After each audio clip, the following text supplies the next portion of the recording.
there, Cedar Rock. Welcome to the Bible Made Simple. This is officially Lesson 1, titled Reading Carefully. We've had our introductory lesson from last week where we took a look at some of the basic questions about the Bible, like what is the Bible, what's in the Bible, what's the message of the Bible. Well, this week our topic is how do we read the Bible carefully. So I hope you have your worksheets there, the packet with all that stuff in it, so you can follow along in that as we walk through this lesson. There to begin with, you have some questions, so feel free to take some time here up front to reflect on those, to get your thoughts together about how you would answer those questions. Because remember, one of the things that we want to do over the next several weeks is to grow our love for the Bible. I don't want this series to be some kind of mental exercise only, where we're learning information, but no, I want to let our hearts also be moved along with our minds, so that we grow not only to understand the Bible more, but to love it and to cherish it more. So those questions there at the beginning of the lesson hopefully get at that, the heart that we bring to the Bible, so feel free to reflect on those. This week, as a part of unpacking what it means to read carefully, we're also going to outline just our basic 3-step approach to interpreting the Bible. Now up front I want to say I did not come up with this. These points came from a textbook called Grasping God's Word. It's a fantastic book. If you want to buy it and to go through it, we're going to cover a lot of the information in these videos, but I want to give credit to those authors that they came up with this program that's been really helpful for me. I have added a few things. I've adapted the format to make it 10 weeks for us, but that is where a lot of my material comes from. It's not from me, it's from those guys. So I want to give credit to them. Now we're going to call this process of understanding and applying the Bible, we're going to call it the interpretive journey, like they do from that book. And so this is a journey from the world of the ancient author to our world today. And we covered this a bit last week when we talked about the history of the Bible, that the Bible was written for us, but not originally to us. And so a big part of the interpretive journey is understanding the text from the perspective of the author. And then we can understand the text from our perspective today. So those are actually the last 2 steps of the interpretive journey for us. Understanding the text from the author's perspective, then understanding it from our perspective. The first step, what comes before either of those, is to read the passage carefully. And so that is the topic for us today. So we're going to deep dive into that. And our goal in reading the passage carefully is to answer the question, what does it say? And I know what you're thinking. That is an obvious question. And it is, but I think it's an important one. And the reason is because when many of us come to the Bible, there's always the temptation that we read the Bible and then our first question, our first thought is to ask, what does this mean for me? That's an important question. It's one that we will ask eventually, but it's not the one that we need to ask first. There's a more foundational, a more basic question, and that is simply, what does it say? And so our goal here is to get below just a surface level reading of the passage. We don't want to just skim over the words we see on the page and then move on. We want to dive in. We want to dig deep. Imagine it even this way. What if I told you that somewhere outside on the church property there was a treasure? If you knew that there was a great treasure here at Cedar Rock First Baptist Church, a treasure that would make you rich and set you up for the rest of your life, would you be content just to scan the surface of the grounds kind of around the church? Or would you want to grab your shovel and start digging until you found it? If you're like me, I'm grabbing my shovel, I'm breaking ground, and so I want you to bring that kind of attitude to the study of the Bible. That in the Bible we have a great treasure, a treasure that truly will set us up for the rest of our lives. But often we might not see the treasure fully with only a surface reading. So we want to dig deep. We want to break ground in the Bible. And to do that, we're going to talk about some tools today that help us read carefully. So to read carefully, Remember, our goal is to answer that question, what does it say? The first step of reading carefully is to pray. We want to come to the text humbly. We want to ask God for listening ears and a soft heart. So that's the first step, is to pray. Second, I want you to read the passage from start to finish as many times as it takes until you're pretty comfortable with it.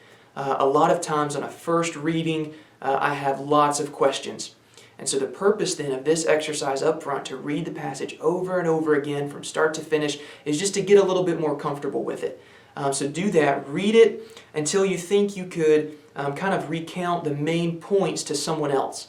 Once you've gotten there, then you're probably ready to go on to the third step, which is this: to scan the verses before and after your passage to understand the context. So here's the process that I want you to take. If your passage is a verse, I want you to read the paragraph that verse is in. Or if your passage is a paragraph, I want you to scan through the chapter that paragraph is in. Or if you're trying to work with a whole chapter, then I want you to scan maybe the chapter before and after yours to get a feel for where your chapter comes in the author's train of thought. And so this is a really important point, and I'll bring it up here. It's something that people call literary context. Literary context. This is really important, and all it means is the literary context is the sentences and paragraphs surrounding your verse. In our culture, I think especially, we're so used to seeing a Bible verse in a Facebook post, or maybe a Bible verse on a pillowcase, or fill in the blank for any of the other situations where we might come across just a single Bible verse through the course of our daily life. That's great. The problem with that, though, is that those verses are a part of entire books. Those verses are a part of a larger train of thought that the author was developing. And so to pull out one verse is to pull out just one piece of their whole train of thought, their whole idea. So we want to keep those verses in their literary context and understand the author's train of thought surrounding the verse and the passage that we're trying to understand. So do that then as you are coming to your passage. You've prayed, you've read your passage, then scan just the surrounding verses, the sentences and paragraphs around your passage to understand what the author is writing about in this larger kind of literary unit. To illustrate this, as I was thinking this week, I remembered a situation growing up. I had just watched a movie. It was a great cartoon movie. I really enjoyed it. Well, a few days later, I had gotten in trouble with my mom, and I must have been maybe 5 or 6 at this point, really young. So I'd gotten in trouble with my mom, and she was going to give me a spanking. Now, usually that went one of two ways. Either she would give me the spanking, or she would make me wait until my dad got home, and he would give me a spanking. Well, this time, I was lucking out. She was going to be the one to give me a spanking.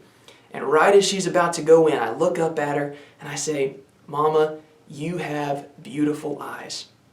And at that point, she stopped, and I went free. She didn't give me a spanking. But what she didn't know was that I had just pulled a line from a movie, a cartoon movie, and I had just recited this line to her, totally out of context from the movie, but it was to get out of a spanking in the moment. So as funny as that might be, I don't want us to do that with the Bible. I don't want us to pull a verse out of the Bible and use it in a way that the author did not intend it to be used. So we want to be very familiar then with the passage, the chapter that we're reading, and all of that is called literary context. So now we can get to the point then where we can talk about some of the actual tools that we can use to dig deep into Scripture. So I'm going to give you just a long list here. I apologize up front. I don't know a better way to do it. So I hope then that in the handouts from this week, let this be a resource for you. Don't feel like right now you've got to read the whole list and memorize it and be familiar inside and out. I'm just trying to give you here a long list of questions that we can ask about the text to help us dig deeper. So use that page there in your handouts as a resource, a place to come back to as you're reading Scripture on your own. And this is not exhaustive. There are many more things we could have added to this. I've picked these, though, because I think we can begin using them immediately. We can begin reading the Bible and asking these simple questions of it, making these observations. And so that's the fourth point then. So we've prayed, we've read our passage, we've scanned the context, and now step number 4 is we're going to make observations in the text. To answer the question again, what does it say? And so here's then a list of observations you might make. First off, I want you to take notice of what kinds of sentences are in your passage. Are they statements? Are they questions? Are they sentences that start with if and then have a then, an if-then sentence? Are they commands? Are they exclamations? So take note of the sentences, and this is also going to give you an idea of how to answer questions later on. You might notice that your sentences are in a conversation between two characters, so take note of something like that as well. Second, notice how the sentences are ordered, and particularly you can look for sometimes helpful words like therefore, or maybe a different conjunction that's beginning a sentence. See if there's any really obvious structure that the author has given to the sentence order. There might not be a very obvious one, and so don't speculate at this point. Don't try to make the text say something that's not there, but this might be a helpful thing to consider up front. Is there any very clear order that the author has given to the sentences? And then, are there any words that you don't understand? Look those up in a dictionary. Are there any unusual words or phrases? Anything that just jumps out at you that you know, I want to come back here and think about that later. Take note of those things. Are there any lists of words or phrases? You might think here a chapter like Galatians 5, where Paul talks about the fruit of the Spirit, and he gives a long list of love, joy, peace, patience, and so on. Take note of any lists of words or phrases that you see like that. Are there any strong or emotional words? Take note of those. Does the author name any opposites? I'm thinking a lot lately on 1 John, and 1 John talks a lot about light and darkness. So see if the author in your passage is using any opposites like that in the text. Does the author make any comparisons? We can think of a good name is better than riches, I think is how that proverb ends. So there's a comparison there that the author is making. See if there are comparisons in your passage. You can also ask, are there any figures of speech? These might be mental pictures that the author is painting using words. In Psalm 1, the passage that's there in your handout, there is a figure of speech going on there. So pay attention and see if you can find the word image that the author is painting there as he writes that chapter. And then finally, and this one admittedly is a bit more technical, so if you want to skip over this, that's fine. Personally, I love this step. So if you love English, then go on to think about the grammar of your passage. If not, no worries. You've got plenty of other tools from this week. If you are thinking about the grammar, though, there's 3 things you can look for. First is the verbs. Take notice if they're active or passive verbs, and then try to identify the subject of those verbs, and then ask, does the subject change from verse to verse? Take note of the pronouns, and then match them to whatever they refer to. And finally, notice the conjunctions and what they connect. So again, this is a long list. I apologize that it's just a dense list of one tool after another, but these things are incredibly helpful. So I wanted to at least give you a resource, a place to come back to where you can run through this list. If you're in a passage that you're struggling to understand, come and check with this list. Take a moment to pray, to read the passage, and to simply ask, what does it say? And to close out, there's a great benefit to doing this. And that's when we first come to a passage, I don't want us to have this burden on ourselves to try to understand what it means immediately. So take that pressure off yourself. When you come to the Bible, don't jump straight to the question of what does this mean. Instead, sit back, enjoy reading the Bible, and just ask, what does it say? Another thing that's been helpful for me is to print out whatever passage I'm studying and take a marker to it, take a pen, circle words. If you see a comparison, draw an arrow between the two. If you see a list, maybe put a box around that whole list. Make notes and comments in the sides.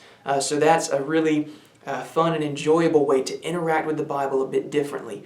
So if that sounds like something that might be helpful to you, print off your passage and mark it up with your notes and your observations. So again, this is the first step on our journey of interpretation. We're reading the passage carefully to answer the question, what does it say? To do that, we're going to do 4 things. We're going to first pray. Next, we're going to read the passage start to finish again and again. Third, we're going to scan the surrounding verses for context. And then fourth, we're going to make observations, any of the things that we've mentioned in this lesson. So I hope this is helpful for you. I hope that you're growing to love and enjoy the Bible. So dive in now to Psalm 1 would be a great place to go this week for you to meditate and to apply some of these tools. So thanks for tuning in, and I look forward to seeing you next time for Lesson 2.